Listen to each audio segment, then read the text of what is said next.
वो सारा का सारा खाना जो उसके सामने पड़ा था वो बहुत ज्यादा टेस्टी था और मुख्तलिफ किस्म का खाना था, लेकिन वो खाई जा रही थी। और ड्यूक कहता है, क्या तुम दोबारा नहीं खाने वाली? और भी तो इतना बड़ा है, खा लो यहाँ से। और वो तो बड़े तीखी नजर से उसकी तरफ देख रहा था। तो वो कहती है, आखिर मैं इतना कैसे खा सकती हूँ?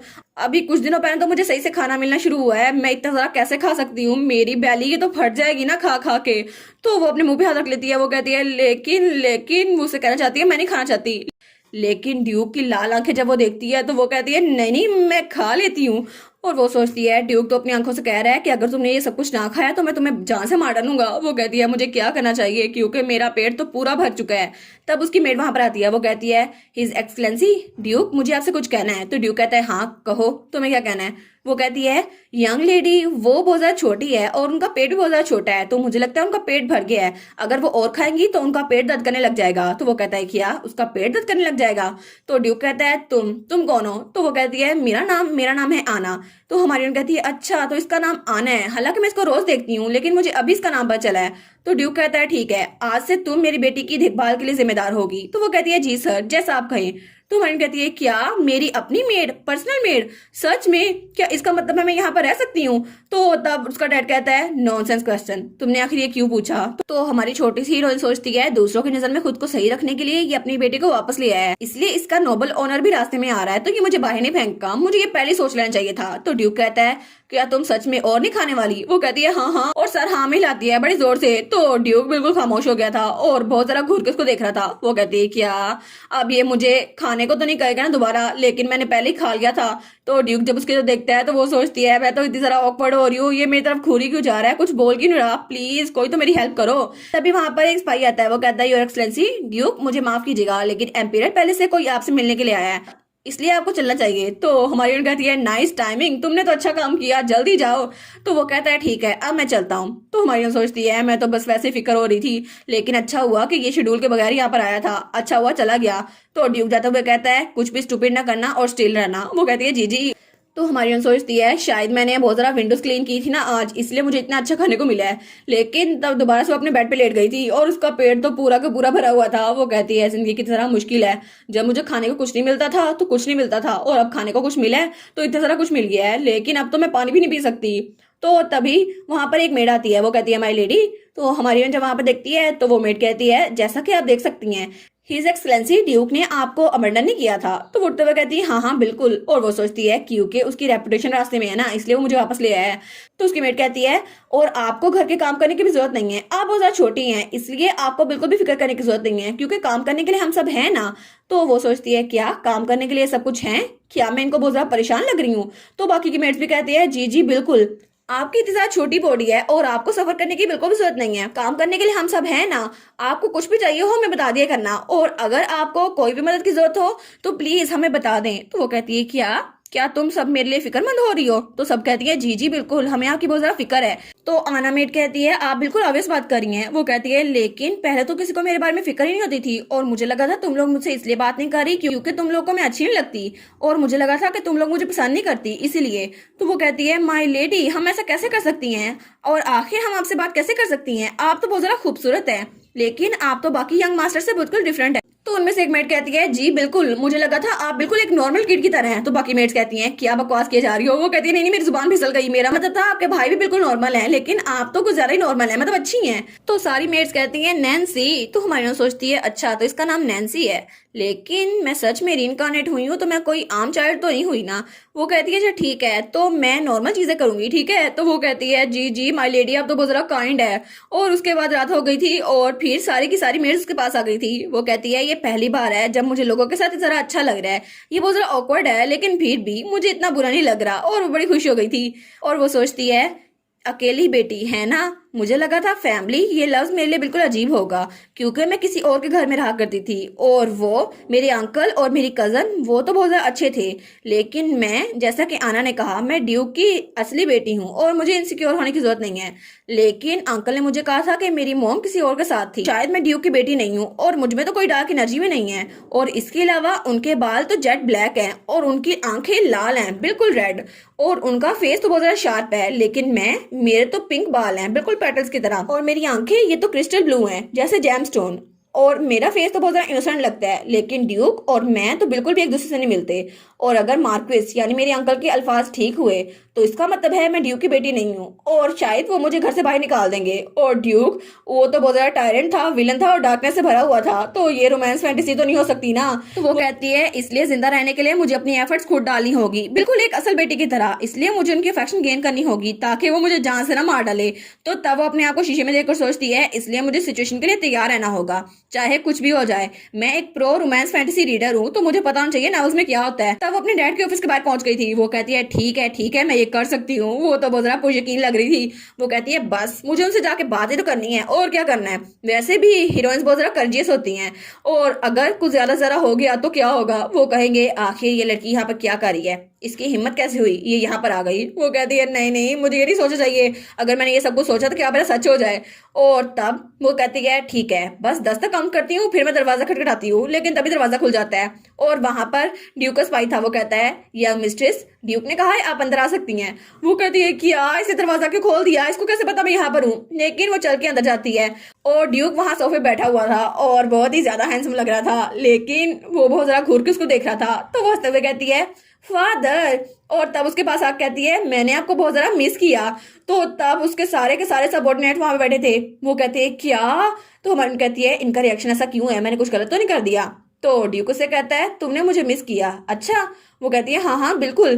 तो ड्यूक कहता है मुझे लगा था कि मैंने तुम्हें अनकंफर्टेबल कर दिया है। तो हमारी सोचती है इसको पता था, फिर भी ये मुझे घूर के देखी जा रहा था। वो कहती है नहीं मैं अनकंफर्टेबल बिल्कुल भी नहीं हूँ, बस मुझे ये अनफैमिलियर लग रहा था क्योंकि मैं फादर से इतने दिनों से नहीं मिली ना, इसलिए। और तब ड्यूक उसके साथ फिर से देखते हैं तो वो कहती है मैं आपके साथ रहना चाहती हूँ, जब भी हम कहीं जाएंगे हम लोग इकट्ठे रहेंगे, ठीक है, ताकि मुझे जरा अनफेमिलियर ना लगे। तो हमारी सोचती है हाँ बिल्कुल मुझे उसके साथ रहना होगा ताकि मुझे उसकी अफेक्शन हासिल हो जाए, चाहे मैं उसकी असल बेटी हूँ या फिर नहीं। तो ड्यूक दोबारा से उसे कपड़ों से उठा लेता है। वो कहती है क्या, अगर उठाना है तो तमीज से उठाओ ना। लेकिन तब वो ड्यूक के कपड़ों को देखती है तो वो बहुत ज्यादा सॉफ्ट थे। वो कहती है ऐसा लगता है ड्यूक ने सिर्फ पहना हुआ है।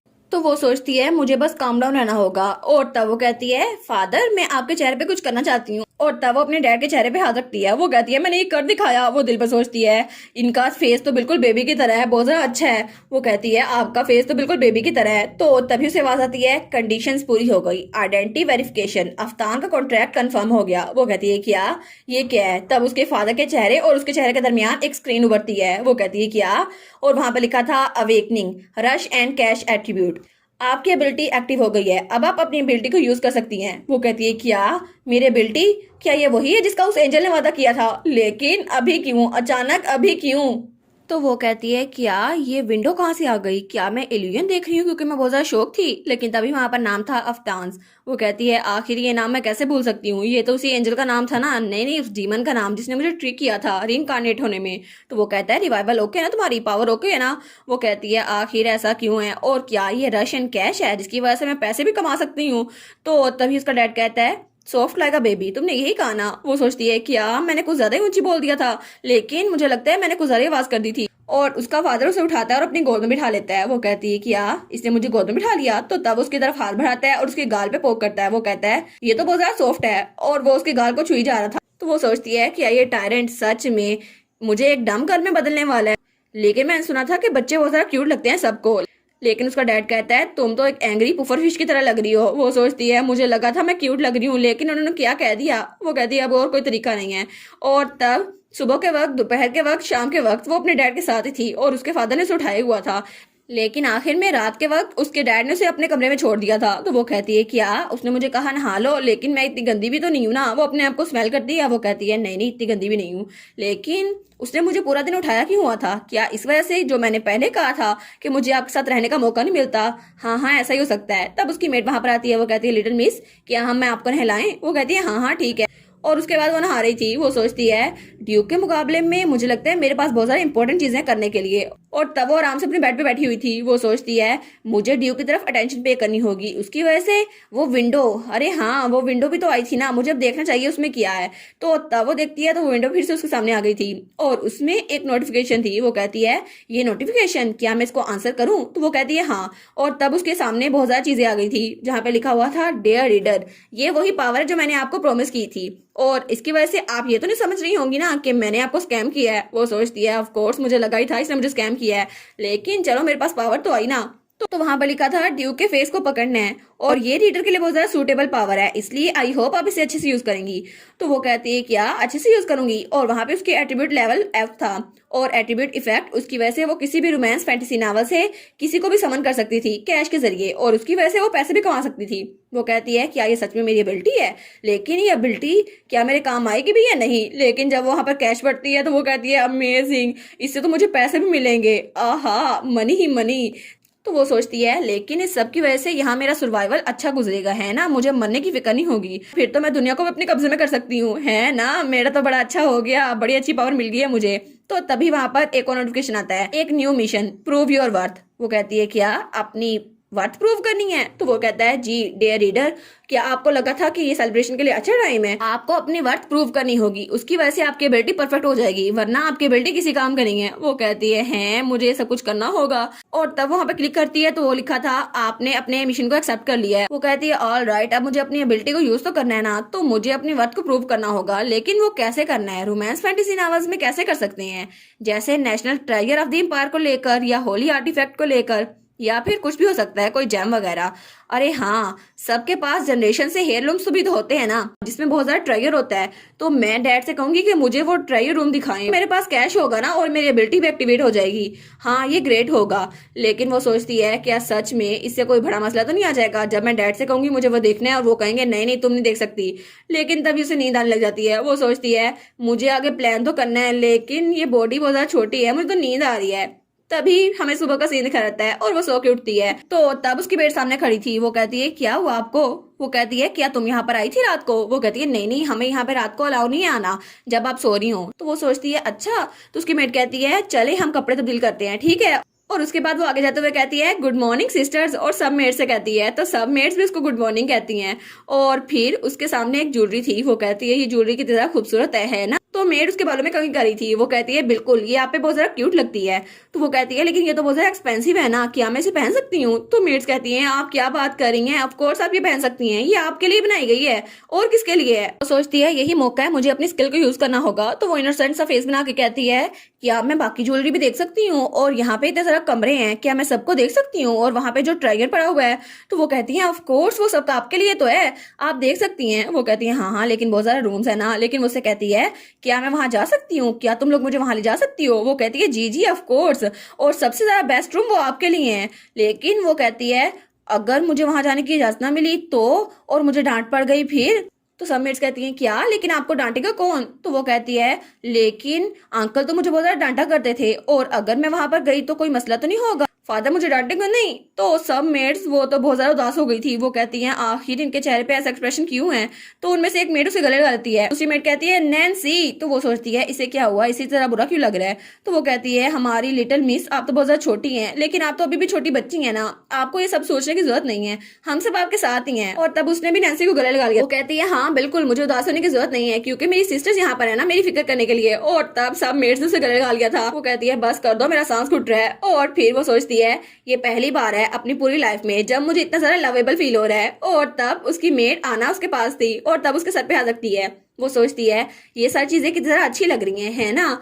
और फिर हमें एक रूम दिखा रहता है। वो कहती है हमें सबसे पहले होली सेंचुरी में जाना चाहिए, और वो रूम वो बहुत ज्यादा बड़ा था। तो उसकी मेड कहती है ड्यूक के रेसिडेंट के मुकाबले में इस जगह पर कम ही चीजें हैं, लेकिन कुछ ज्यादा नहीं है, तो आपको कुछ ही चीजें देखने को मिलेगी। वो कहती है ठीक है, तो मैं ये सब कुछ देखूंगी, ठीक है, मुझे ये सब कुछ देखना होगा, और देखना होगा यहाँ के जरा ट्रायर है। तभी वहां पर ड्यूक का बटलर आता है। वो कहता है मिस मुझे माफ कीजिएगा आपको इंटरप्ट करने के लिए, लेकिन आपको ड्यूक बुला रहे हैं। वो कहती है क्या मुझे, लेकिन क्यों। तो वो कहता है वो आपके साथ नाश्ता करना चाहते हैं। तो वो कहती है क्या नाश्ता, अचानक से, फिर से, यानी वो मुझे खाने के लिए इतना सब कुछ दोबारा से देगा, फिर तो मुझसे चला भी नहीं जाएगा, अब मैं क्या करूं। और इसी के साथ ये वाला पार्ट यहीं पर ख़त्म। तो आप लोग बताइएगा आप लोग को ये पार्ट कैसा लगा, और वीडियो को लाइक और चैनल को सब्सक्राइब लाजमी कीजिएगा। बाकी वीडियोस का लिंक भी स्क्रीन पर नज़र आ रहा होगा, तो काइंडली उनको भी चेकआउट कर ले। और thank you so much for watching my videos. Stay safe, bye bye.